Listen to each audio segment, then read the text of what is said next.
안녕하세요.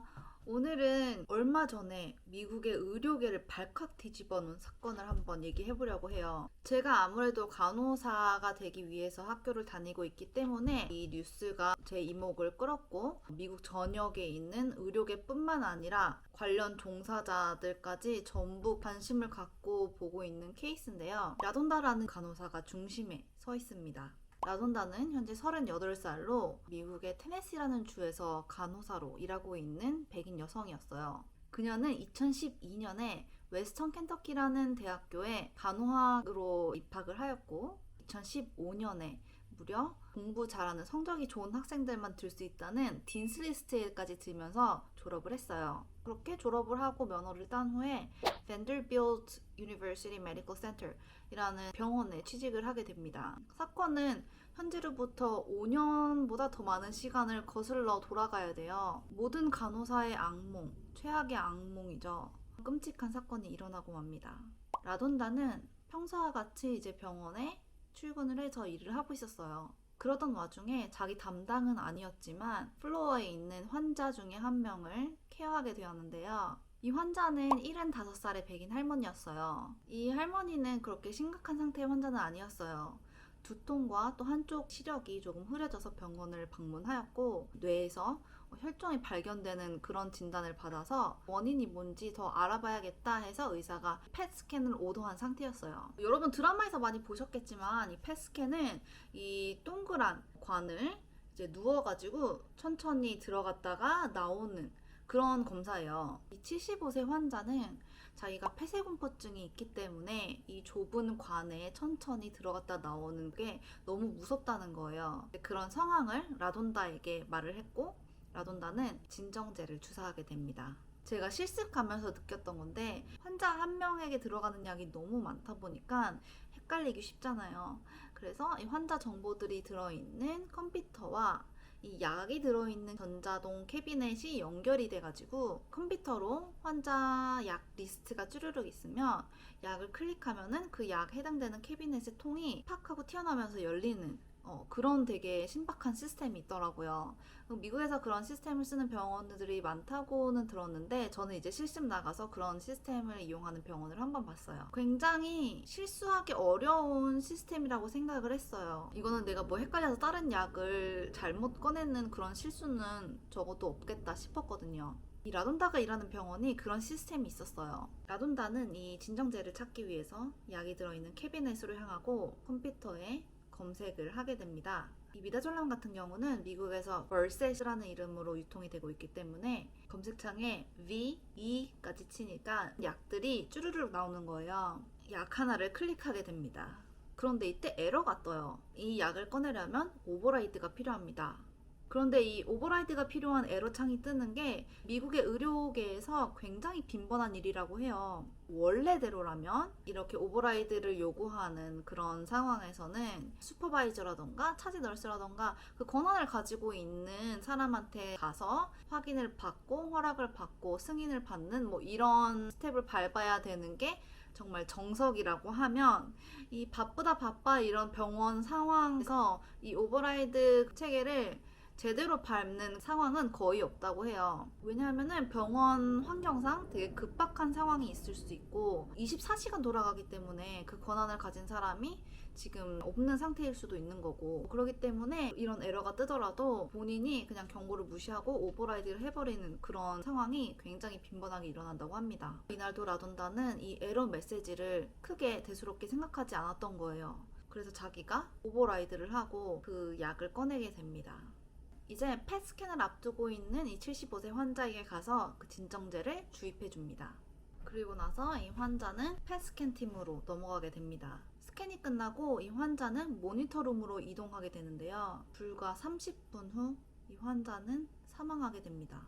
이 환자가 잘 있나 하고 모니터룸을 확인하게 된 게 펫 스캔을 진행한 후에 30분이 지난 시점이었어요. 환자가 의식이 없었어요. 그래서 빨리 코드를 부르고 CPR을 진행하게 되는데, 그러다가 이 환자가 조금 반응을 하기 시작했지만 이미 그때는 뇌 손상이 너무 많이 진행된 상태라 회복이 거의 불가능하다는 의사의 소견이 있었어요. 가족들은 이 의사의 의견을 바탕으로 인공호흡기를 떼기로 결정합니다. 인공호흡기를 뗀 지 얼마 지나지 않아 환자는 사망을 했습니다. 이러던 과정에서 이 간호사 라돈다가 약을 잘못 주입한 사실이 밝혀집니다. 바로 환자가 펫스캔을 받으러 가기 전 받은 이 진정제가 문제였던 것인데요. 라돈다는 검색창에 V2를 쳐서 이제 약을 클릭을 했지만 V2로 시작하는 약이 굉장히 많았을 거예요. 이 약 하나만 딸랑 있진 않았을 거란 말이에요. 이 약 같은 경우는 비슷한 이름이 정말 많아요. 그래서 우리가 배울 때도 약 이름 헷갈리지 않기, 그게 진짜 위험하다는 걸 알고 있기 때문에 그런 걸 되게 강조하는 부분인데, 그래서 라돈다가 애초에 필요했던 멀셋이라는 약 대신에 베크로늄을 선택했던 거예요. 이 베크로늄이란 약은 굉장히 강한 마취약이에요. 그래서 나중에 이 사건이 떠올랐을 때 왜 그렇게 강한 약이 그런 다른 약들과 같은 캐비넷에 보관되어 있었냐, 그렇게 위험한 약은 따로 좀 더 안전한 곳에 보관되어 있는 게 맞다라고 굉장히 말이 많았던 부분이에요. 그렇게 이 75세 환자는 간호사 라돈다의 작지만 치명적인 실수로 인해서 진정제 대신 마취약을 맞게 된 것이고, 시간이 얼마 지나지 않아 사망까지 이르게 된 것입니다. 그런데 여기서 문제가 됐던 부분은 아무도 이 의료 과실을 신고하지 않았다는 거예요. 이 본인의 실수를 인지한 간호사 라돈다는 여기저기 다니면서 얘기를 했죠. 그런데 이게 왜 신고가 들어가지 않았을까요? 아니면 아무 데도 기록이 없었던 걸까요? 보통 이렇게 의료 사고가 있고 그게 또 환자의 사망까지 이어지는 경우는 법에 따라 신고를 해야 된다고 해요. 그런데 이 신고를 한 사람은 아무도 없었어요. 그 병원의 어느 기록에도 이 의료사고에 대해서는 찾아볼 수가 없었습니다. 이 환자의 사망 원인도 뇌혈종으로 기록이 돼 있어요. 그렇게 며칠 후 이 간호사 라돈다는 해고가 되었고 이 사건은 이렇게 마무리되는 듯 하였습니다. 세상의 진실은 반드시 밝혀진다고 하죠. 그로부터 약 10개월 후 누군가 익명으로 이 사건을 신고하게 돼요. 그렇게 수사가 진행되었고 어렵지 않게 이 사건의 전말이 밝혀지게 됩니다. 그렇게 몇 달이 지나 2019년 2월 간호사 라돈다는 체포가 되었고, 코로나 때문에 재판이 계속 미뤄지다가 드디어 올해 3월에 재판이 진행되었습니다.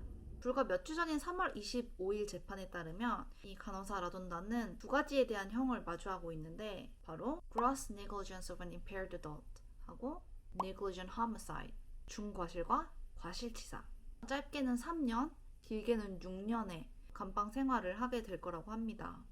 이 사건에 대해서 현재 미국에서 굉장히 갑론을박이 많아요. 지금 뜨거운 이슈고 특히 이 의료계에서 굉장히 많은 의견들이 오고 가고 토론과 반박이 난무하는 상황인데, 이 재판 결과에 대해서 사람들이 말이 굉장히 많은 이유 중에 하나가 의료 사고로 인해서 감방 생활을 하게 되는 케이스는 그렇게 많지가 않대요. 보통 고의적이지 않은 이런 과실치사, 실수에 의한 사고의 경우에는 형량을 받는 경우는 굉장히 이례적이라고 하고, 보통 이런 형량을 받는 의료 케이스 같은 경우는 무면허 수술이라던가 아니면 술을 먹고 수술을 했다던가 그런 상황에서 이제 의료사고가 났을 때 그런 경우에는 이렇게 무거운 형량을 받을 수 있지만, 고의적이지 않은 실수로 인한 사건이었을 때 이렇게 무거운 형량을 받은 거는 또 굉장히 이례적인 일이라고 해요. 이게 아무리 실수였고 고의적인 건 아니었어도 한 사람의 소중한 생명을 잃은 사건이기 때문에 처벌은 받아 마땅하지만, 이 형량이 너무 무겁다는 그런 의견이 대다수의 의료직 종사자들에게서 표출되고 있는 상황이고요. 또 어느 한편에서는 사람이 목숨을 잃었다, 간호사로서 자기가 투약하는 약의 이름 하나 제대로 확인하지 못하는 건 분명한 그 간호사의 직무 태만이고 처벌받아 마땅하다라는 의견도 많이 나오고 있는 상황입니다. 저도 이거를 간호학교 첫 학기에 배웠어요. 굉장히 중요하다고 강조를 하면서 배우게 됐던 3checks랑 6Rs.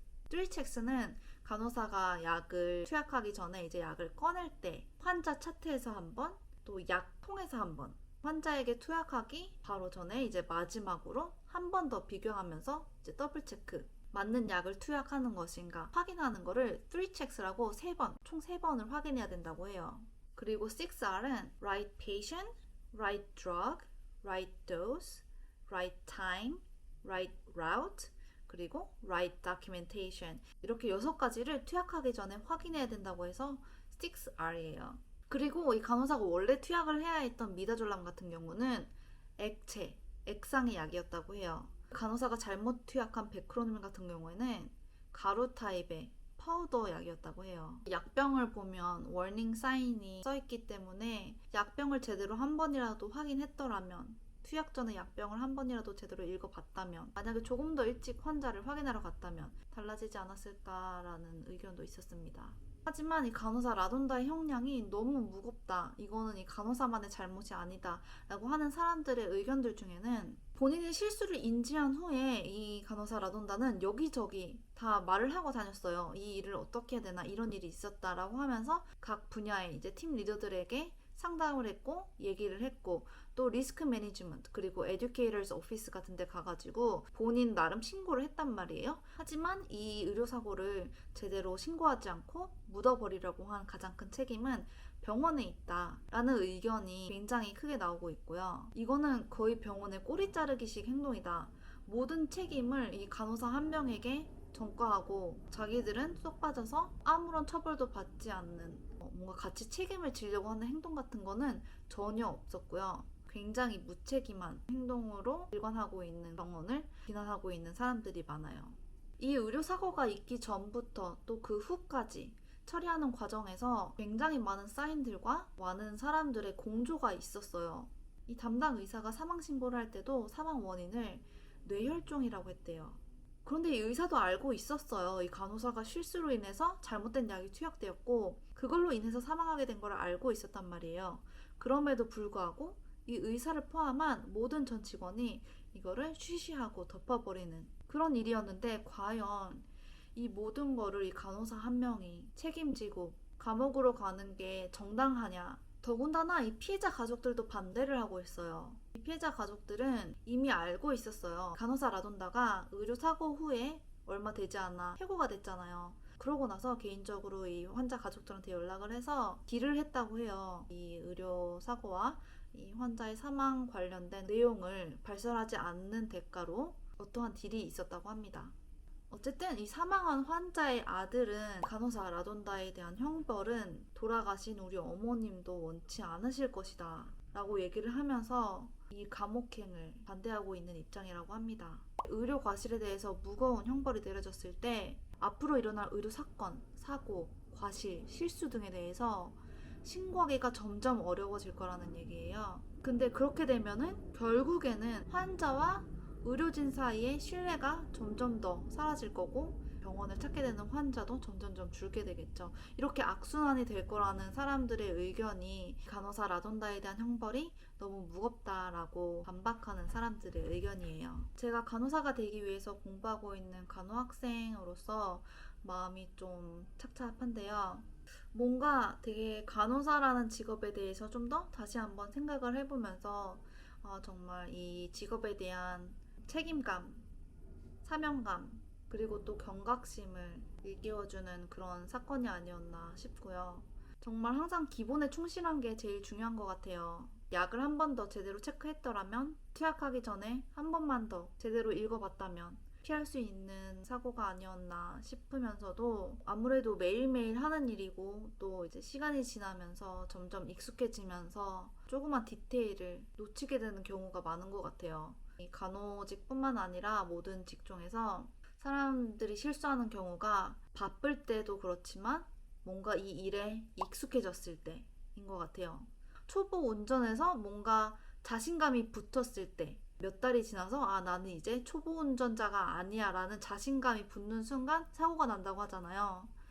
마찬가지인 것 같아요. 일을 하면서도 내가 어느 정도 익숙감을 느끼고 뭔가 능숙하다고 느끼는 순간 디테일을 놓치게 되고 좀 자만하지 않아야겠다. 사람의 생명을 책임지고 돌본다는 거는 굉장한 책임감이 따르는 일이라는 걸 다시 한번 느꼈습니다.